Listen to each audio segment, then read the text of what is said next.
27 خرداد ماه 20 بهمنی.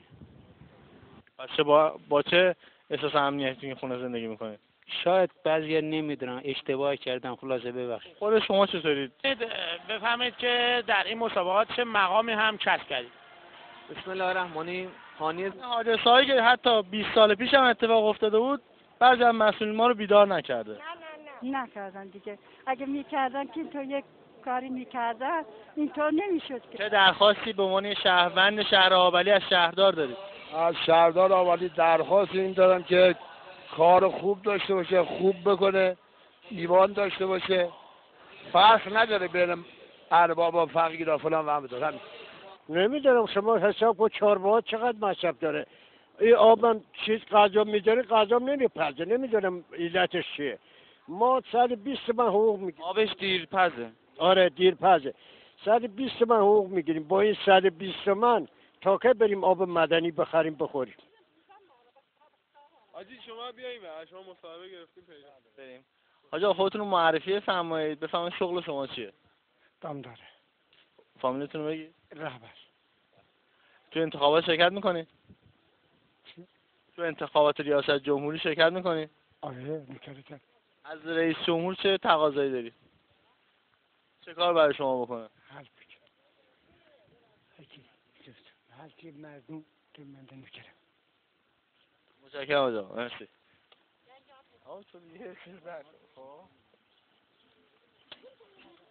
بعد و انزجار ما از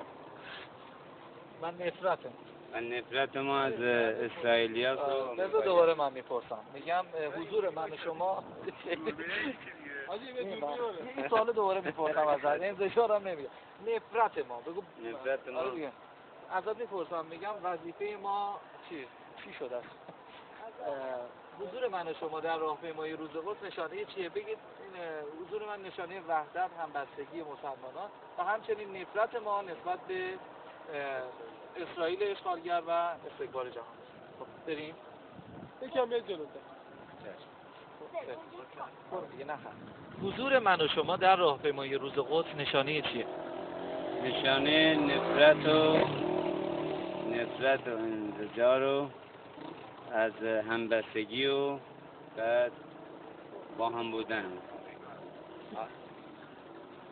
من رفتم سر کوچه خودمون دیدم در حیاتمون کمی بازه، خانومم پشت در تو حیات نشسته و مهمونایم که اومدن همه خوابن، اشاره کرد به من بیا.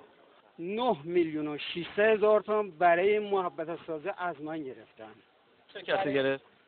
همه علیزاده که اینجا را داده بود به ما، فرمودین که نگین اسمشونو. دست شما در نکنید.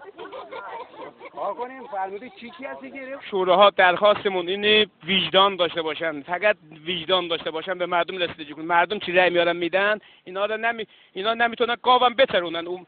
با رأی مردم اومدن اینجا به مردم خدمت کنن، به مردم خدمت کنن. اینا حتی نمیتونن یک گاو بترونن، اومدن شدن شورا به رأی مردم، با رأی مردم.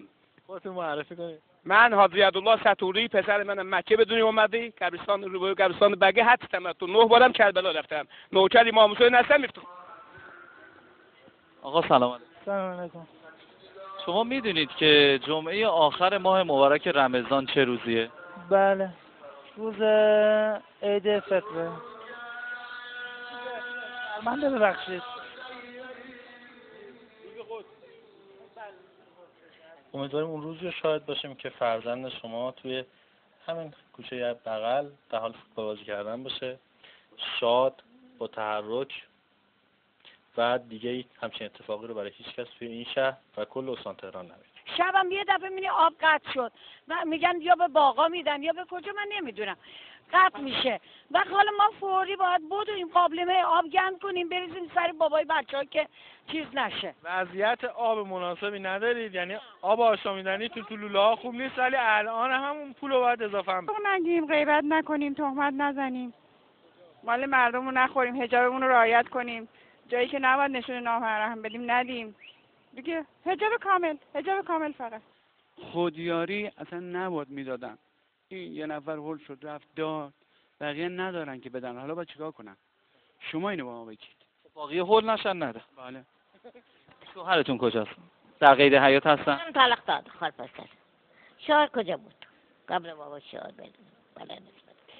از زمانی هم که این مترو رو زدن، این پل زیر گذر رو زدن، چند تا دخترای ما رو، زنای ما رو، مردای ما رو لختشون کردن، صدمه بهشون زدن. بزن بده. که هر پاک نداره رنگی واسه تو من میدونم قسم چشمام میکنه بارا باره خوب میدونم یه واقع آرزوها نداره اصلا نشونی دل من تنها شده بی تو نداره یه هم زبونی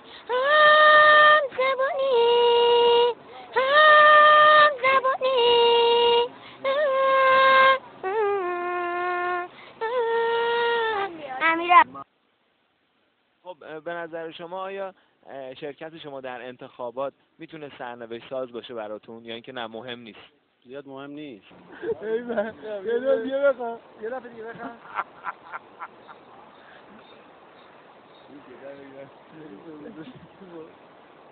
بخواه یه دور دیگه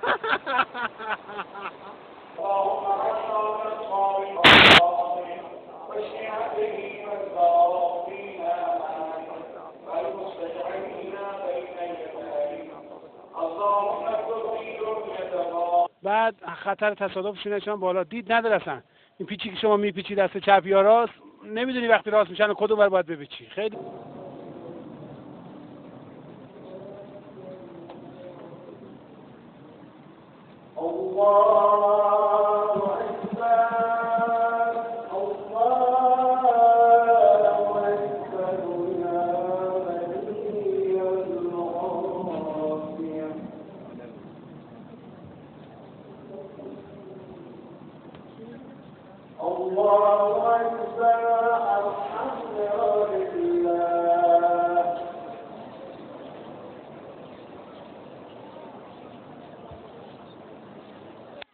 شغل همسرتون چیه؟ یه کفاش کارگر که هفته یه دفعه میاد خونه. همه میدونن بخوایم بدونی. شنبه میره شب جمعه میاد خونه. این هزینه سنگین تعمیر یا تعویض لوازم منزل در کنار هزینه سنگین دیگه فکر میکنید که آیا میتونید شما طاقت بیارید یا خیر؟ نه نمیتونیم طاقت بیاریم. چجوری طاقت بیاریم؟ بله ما بچه‌هامون وقتی که میخوان برن صبح سر کار، وقتی که در میان بیرون بالاخره این ور تیر اون ور تیر پشت دیوار پشت ماشینایی که پارک شده مال مسافرین هستن، اینا همه در حال ادرار هستن، دارن ادرار میکنن، شباشون کشیدن پایین. به هر حال ما هم بچه‌هامون بعد اونجا هم واسادیم، بعد مردم همونجور میزنن تو خانه‌ها میرن، اصلا چیزم رعایت نمیکنن، یه ببخشیدم که نمیگن همینجور. حالا الان که یکی دو روز آرامتره ولی واقعا حالا من زن و بچه‌م که اینجا نیستن، حالا البته همه اینا که هستن خواهر و زن و بچه ما هستن، فرق نمیکنه.